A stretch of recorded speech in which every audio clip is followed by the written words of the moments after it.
G'day everybody, it's Hamish from Supertech Electronics. Today we're going to show you how to remove a 2014 Corolla sound system. The tools you will need is a plastic spudger and a 10mm socket on an extension. The first part of the journey, we're going to remove this silver section around the stereo.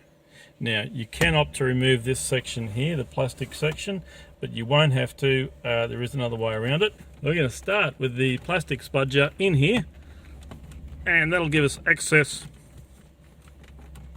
to that part there, and that'll help us peel it back, and then we're going to angle it forward so that it comes out of this section here, and we can just leave that sit there for the time being.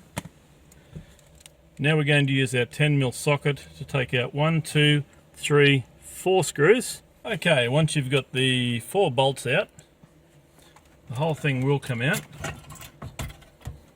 and expose an array of sockets on the back, which you'll need to press the key to undo, like so.